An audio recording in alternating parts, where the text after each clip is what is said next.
Hey, physics students. I'm going to give you some notes here about energy, specifically the energy that is stored in a spring, and also what is how is it that energy comes to be moved around? I mean, that doesn't just happen like spontaneously.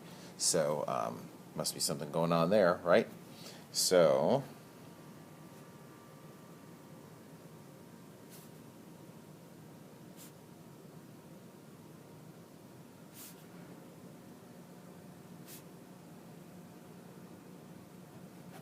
that's what we're going to title these notes here. Energy in a spring, and also just a general definition of what work is.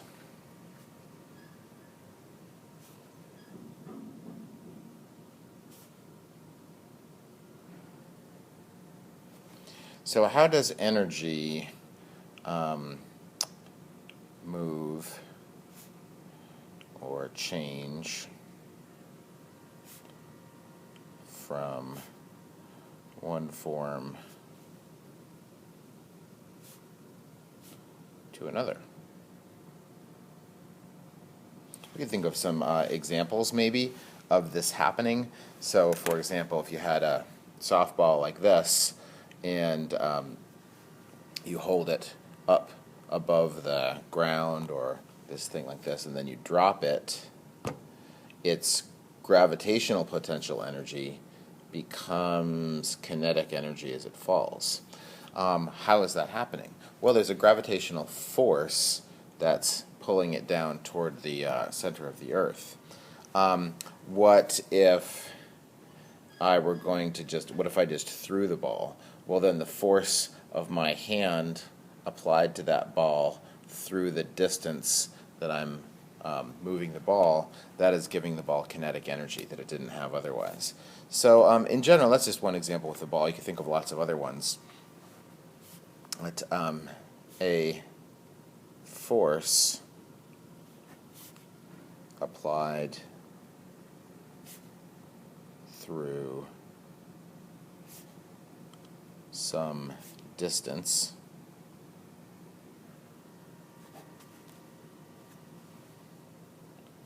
is what changes the energy.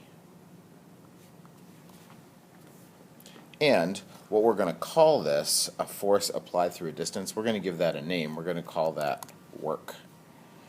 So,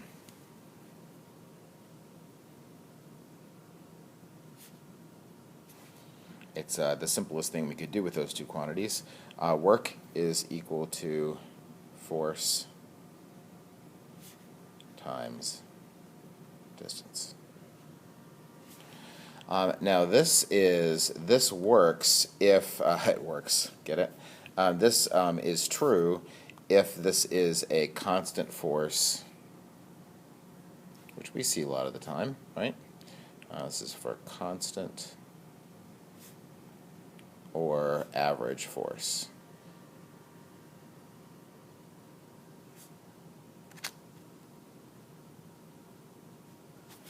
If the force is changing, then, well, we'll come back and think about that in a minute. So what if we had a graph of force versus position, x?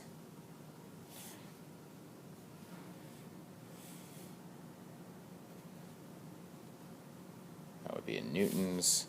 Our position would hopefully be in meters. And if it was a constant force, well, then the force would be constant, right? Like this. And let's say that force, we're interested in how much work is done over some distance. Well, it would be the force, how much force you have, whatever like that number was there, times the distance here. And if we think about that on the graph, this is like force, and this is the distance. Force times distance is just the area of that rectangle, right? Because it's force high and distance wide. So work is equal to the area here.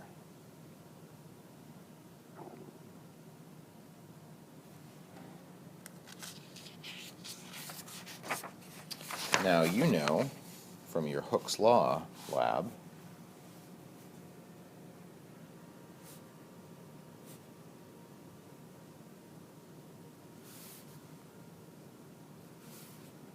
that the graph of force, which you measured in newtons, versus position, which you maybe measured in meters, maybe it was centimeters, depending on whether you converted or not. That graph looked like this, like a straight line. And the slope of this we're going to call K. Sometimes we'll call that the spring constant. And hopefully you figured out that if you have a stiffer spring, that's going to be a steeper line, and it's going to give you a bigger spring constant. And the spring constant will have units of rise over run, newtons per meter. Which makes sense, right? It's how much force you get per amount of compression or stretch of the spring. So that's what our force versus position graph looked like. And this, if you wanted to write the equation for this line, it would just be y equals mx. So that would be force is equal to k, if we call the slope k, times x. And this equation that describes a spring is called Hooke's Law. Force is equal to kx. That the force of a spring, let me put a little s there, force of a spring is equal to whatever the spring constant is times how much you have either compressed or stretched the spring. Right? Now,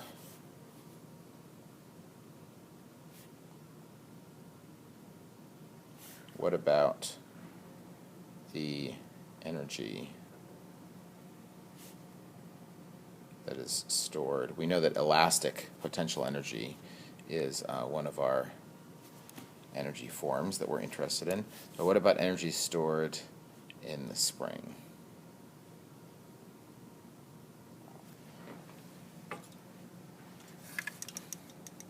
Here's that little heart on the spring again. So if I compress this like that, I know that there is energy stored in that spring now, and if I let the cart go, there, it's going to take off, and that energy will become kinetic energy, right? The energy that was stored in the spring. So can we put any kind of number on that, the energy stored in a spring? Well, I'm going to just copy down my graph again, so I don't have to make that messier. Not that it's messy, it's a beautiful graph. Sorry, it's not messy at all. It's perfect. Here is my straight line. The slope is equal to k. So I know it should be true that the work done, or the energy stored in the spring, is the area.